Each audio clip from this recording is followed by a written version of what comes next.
The town remembered everything. Bells knew the names of winters. Cobblestones carried the weight of footsteps long gone. Under a cracked arch by the river, a boy lifted a violin that would not sing. Arden pressed the bow down anyway. What if the note you seek is hiding inside the silence that hurts you most?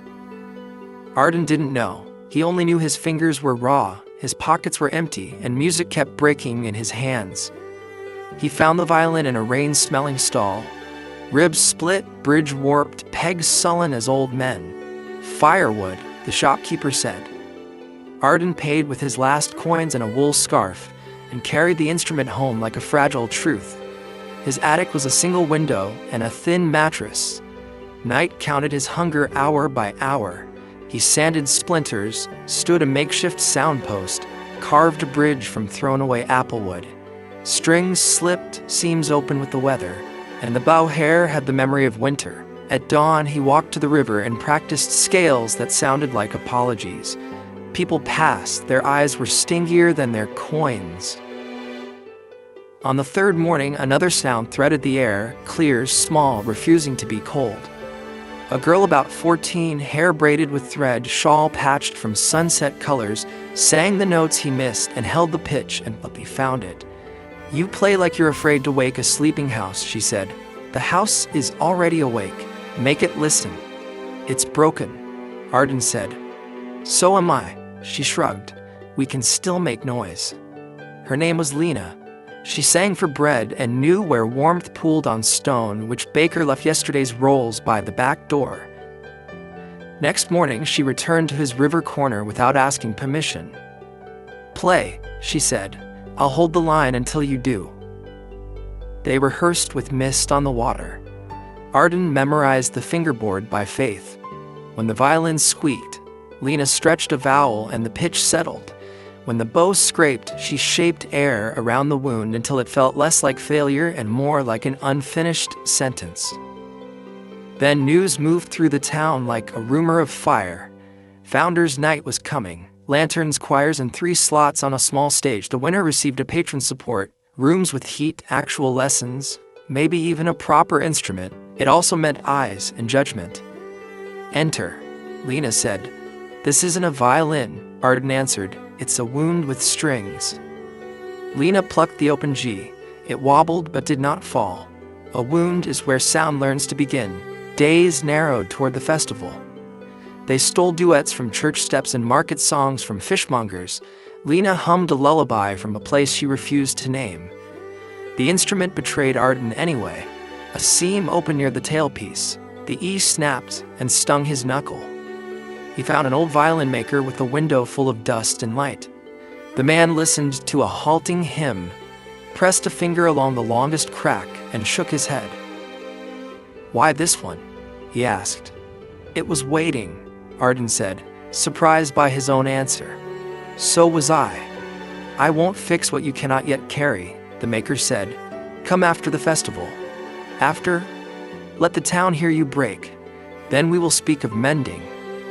That night, Lena watched Arden retie the E string with hands that trembled.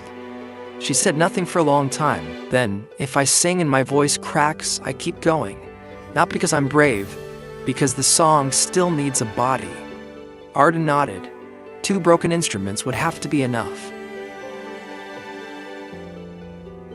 Frost polished the square. Lanterns floated like small moons. A gold banner rattled above a stage of old planks. In the front row sat Margrave Eberlane, angles and rings, 2 advisors like sharpened pencils at his side. Backstage, Lena warmed her voice against her fingers. "Look at me," she said, catching Arden's eyes before they fled. "You don't owe them perfection, you owe them presence." "What if it breaks?" he whispered. "Then we sing through the break."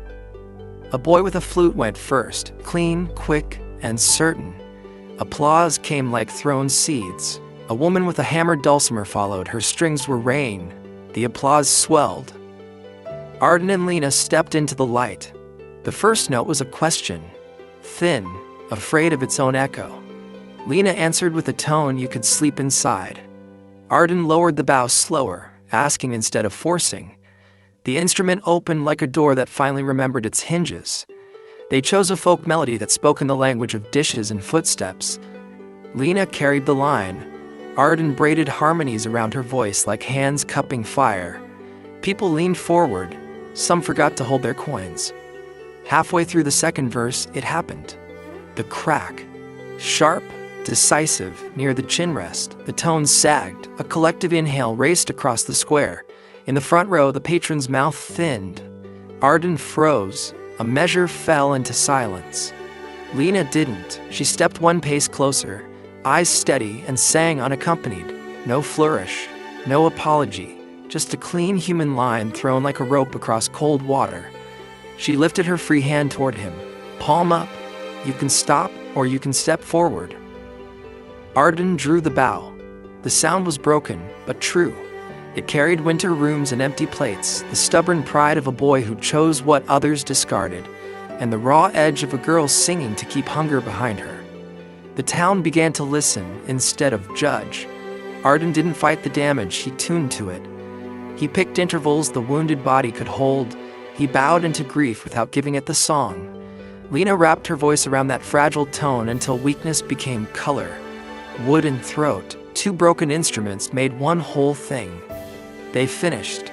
Quiet held first, the kind that counts. Then hands met here, then there, until the square turned to rain. The patron did not stand. He walked to the stage edge, advisors dragging silence behind him.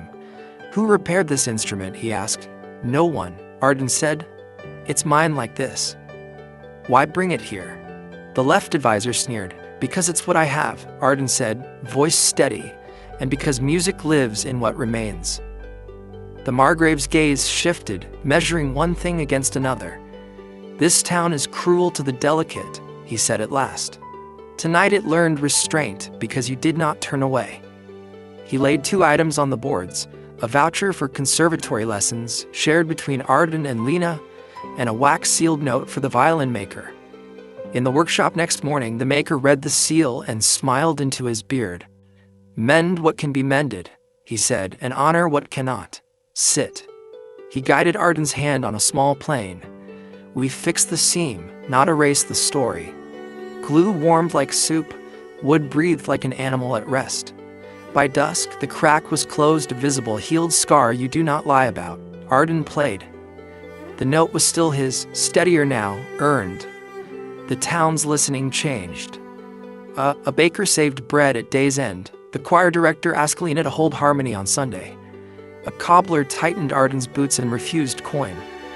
Not because poverty is pretty, but because courage had made beauty unavoidable. Not all fractures are failures. Some are openings, places where sound and light enter, where pride softens into courage, where silence stops punishing and starts framing. Perseverance isn't never breaking. It's choosing to play through the break, tuning limitations into a key instead of a verdict. What you carry imperfectly may be the very way others learn to listen. If this found you on a night that feels one size too heavy, let Arden and Lena remind you, you don't need perfect conditions to begin, only a faithful note and the courage to hold it.